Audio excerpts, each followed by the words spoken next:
Hello everyone. आज के इस वीडियो लेक्चर में मैं आपको आर्टिकल लिखना बताऊंगा जो क्लास 9, 10th, 11th, 12th में बहुत ही इंपॉर्टेंट है और आता है।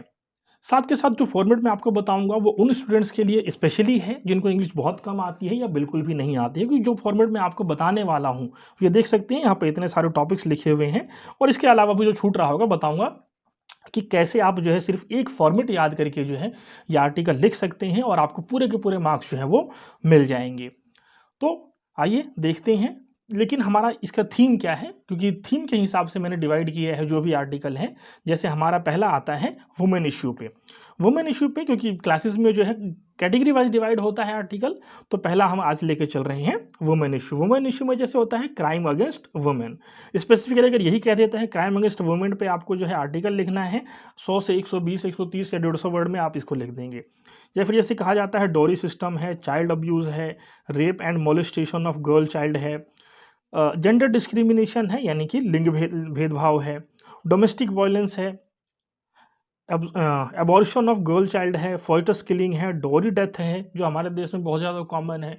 इस तरह के किसी भी टॉपिक पर आपको आर्टिकल लिखने के लिए कहा जाता है तो आपको सिर्फ एक फॉर्मेट बता रहा हूं और उसको याद करके आप लिखेंगे और आपको पूरे मार्क्स जो है वो मिल जाएंगे।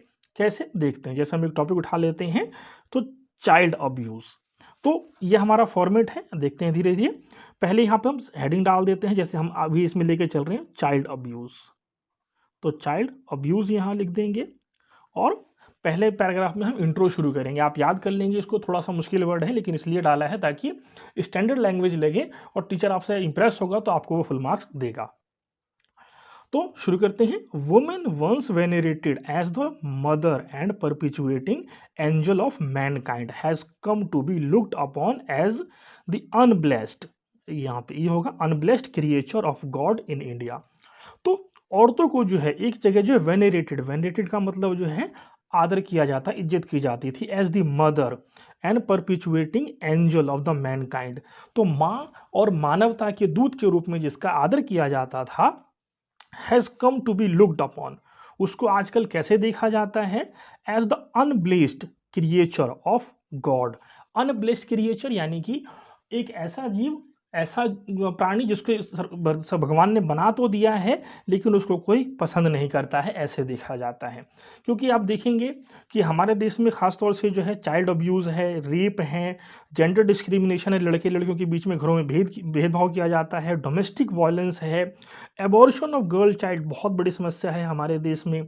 ठीक है, लोग जो है कन्या भ्रूण हत्या कर देते हैं अल्ट्रासाउंड करा करके और फिर लड़कियों को पैदा होने से पहले ही गर्भ में ही मार देते हैं, जिसको फॉर्टिस किलिंग भी कहा जाता है। इसके अलावा डोरी डेथ है, दहेज की लालच में जो है लोग बाग अपनी बहुओं का और जो है हत्या कर देते हैं, मार देते हैं, जला देते हैं। तो इस तरह के जो है अब्यूजेस बहुत ज़्यादा जो है औरतों के खिलाफ हैं। तो कोई भी इश्यू हो, किसी भी टॉपिक पे हो, आप इस फॉर्मेट के जरिए आप लिख देंगे और आपको पूरे मार्क्स मिलेंगे। अब देखिए कैसे, जैसे यहाँ मैंने खाली जगह छोड़ा है, इस खाली जगह में आप कोई भी फिट कर दीजिए। Crime against women has become order of the day, dowry system has become order of the day, child abuse has become order of the day, या rape and molestation has become order of the day. तो ये article लिखा इसी हिसाब से गया है कि आप इसमें से कोई भी, आप डोमेस्टिक वायलेंस उठा लीजिए, यहाँ लिखिए domestic violence has become order of the day. बस हेडिंग जो आपको क्वेश्चन में मिलेगा वो ऊपर लिखना है। वही चीज़ मैं जैसे यहाँ पर भी लिख देता हूँ चाइल्ड अब्यूज़, तो मैंने इसको लिख दिया चाइल्ड अब्यूज़, दैट्स इट। कुछ आपको ऐड नहीं करना है इसमें, बस ये एज इट इज़ लिखना है और एक जगह और आपको फिर वही चाइल्ड अब्यूज़ ही लिख देना है और आपका आर्टिकल कंप्लीट हो जाएगा। तो आइए देखते हैं कैसे, समझ गए, आगे देखते हैं। Child abuse has become order of the day because of the club and drag caveman attitude of the traditionally male dominated society. तो क्या है कि पुरानी सोच, ट्रेडिशनल एटीट्यूड है, ट्रेडिशनल मेल डोमिनेटेड सोसाइटी, हमारा समाज जो है वो पुरुष प्रधान है, कहा जाता है पुरुष प्रधान समाज है, यानी कि मेल जो है वो डोमिनेट करता है समाज में। तो इसकी वजह से जो है पुरानी सोच है, पुराने परंपरागत तरीके से लोग सोचते हैं और डोमिनेट करते हैं सोसाइटी में। अब डोमिनेट तो करते हैं, उसके बाद आगे क्या हुआ, with the advancement of material prosperity, देश में आज़ादी के बाद जो है बहुत सारी खुशहाली आई है, लोगों की आमदनी बढ़ी है, ठीक है। मटेरियल प्रॉस्पेरिटी यानी कि धन संपदा सुख जो है दुनिया भर में जीवन लोगों के जीवन में बहुत आ गया है। एंड ईजी मनी, पैसा आसान हो गया है आज के टाइम में कमाना। पहले जो है बहुत मुश्किल से लोग पैसा कमाते थे, लेकिन अब जो है चीज़ें आसान हो गई हैं। लोगों का जीवन का स्तर जो है बहुत अच्छा हो गया है। डैश, फिर यहाँ से हमारा अर्थ क्या था, चाइल्ड अब्यूज़, फिर यहाँ पर हम भर देंगे child abuse has become order of the day. ये जो चाइल्ड अब्यूज़ है वो ऑर्डर ऑफ द डे हो गया है। ऑर्डर ऑफ द डे होने का मतलब है कि रोज़ की बात हो गई है, आप न्यूज़पेपर उठाइए, हर दूसरे दिन आपको इस तरह की घटना जो है आपको देखने सुनने को मिल जाती है। तो ये बहुत ज़्यादा जो है क्राइम अगेंस्ट वुमेन हो गया है हमारे देश में, और ये लगातार बढ़ता जा रहा है। साथ के साथ मैं आपको बता दूं कि ये पहला आर्टिकल है, इसके बाद जो है टेक्निकल इश्यू है और आपके जो है दूसरे जो सोशल इश्यूज़ हैं, इन सब पे भी आर्टिकल धीरे धीरे मैं आपको लेकर आऊँगा।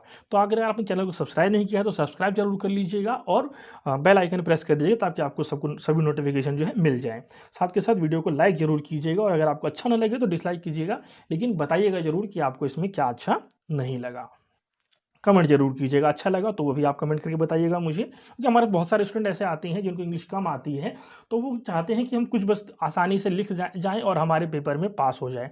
तो उस अनुभव के हिसाब से मैंने ये खास तौर से उन स्टूडेंट्स के लिए बनाया है जिनकी इंग्लिश वीक है और जो इंग्लिश से डरते हैं। तो अगर आपके कॉन्टेक्ट में भी ऐसे स्टूडेंट्स हैं जिनको इंग्लिश कम आती है या डरते हैं इंग्लिश लिखने में, तो उन तक ये वीडियो ज़रूर पहुँचाइएगा ताकि उनको भी काफ़ी हेल्प मिले। ठीक है, आइए अब तीसरा पार्ट इसका देख लेते हैं। तो थर्ड पैराग्राफ है हमारा कि it is indeed a Slur on the modern Indian society. Slur का मतलब होता है कलंक। कलंक आप हिंदी शब्द समझ ही गए कि इट इज, अब फिल्म वाले कलंक की बात नहीं कर रहा हूं मैं। It is indeed a Slur मतलब कलंक। कलंक मतलब जो होता है जो बुरी चीज होती है, ठीक है, बदनामी कह सकते हैं। Slur on the modern Indian society, हमारा जो आधुनिक समाज है इस पर एक कलंक है। That the cult of violence has grown to such proportions, कि ये जो क्राइम अगेंस्ट वुमेन है, अत्याचार है औरतों पर, ये और बहुत ज़्यादा धीरे धीरे बढ़ता जा रहा है।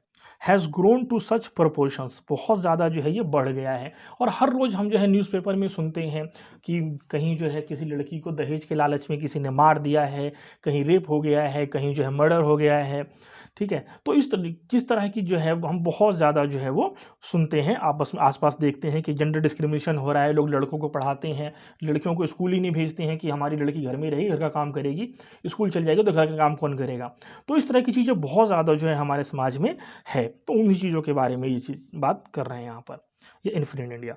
और हैवी रिस्पॉन्सिबिलिटी, अब देखो ये सारी समस्या हो गई, इसका सोल्यूशन क्या है, लास्ट में हम 3 लाइनों में सोल्यूशन बताएंगे। A heavy responsibility falls on the shoulders of our social workers। तो इसकी जिम्मेदारी चीज़ों को ठीक करने की किस पर आती है, जो हमारे सोशल वर्कर हैं, सामाजिक कार्यकर्ता हैं, जो समाज में जागरूकता फैलाने वाले हैं, उन लोगों पर आता है। ठीक है, ये तो उन पर आता है, but the biggest responsibility will be that of the women themselves. लेकिन सबसे बड़ी जिम्मेदारी जो है खुद औरतों पे आता है। जो औरतें डोमेस्टिक वायलेंस का सामना करती हैं, जो डॉरी सिस्टम, डॉरी डेथ सामना करती हैं, जिनको ससुराल में जो है जिन पर अत्याचार किया जाता है, फर्टस किलिंग की जाती है, ठीक है, जेंडर डिस्क्रिमिनेशन किया जाता है, उनको खुद भी आवाज़ उठाना पड़ेगा। दूसरे आप तक आपके लिए तब तक कुछ नहीं कर सकते जब तक आप खुद आवाज़ नहीं उठाते हैं। तो खुद भी आवाज़ उठाना ज़रूरी है, वहाँ वो बात यहाँ पर कही गई है। तो इस तरह से आप जो है इस आर्टिकल को लिखेंगे। बस आपको 2 जगह जो है 2 शब्द भरने हैं और आपको लिखने के बाद जो है पूरे मार्क्स मिल जाएंगे। इस बात की मेरी पूरी गारंटी है। ये ट्राइड एंड टेस्टेड फॉर्मूला और फॉर्मेट है, आप इसको ट्राई ज़रूर कीजिएगा, आपको फ़ायदा मिलेगा एग्ज़ाम में। Thanks for watching.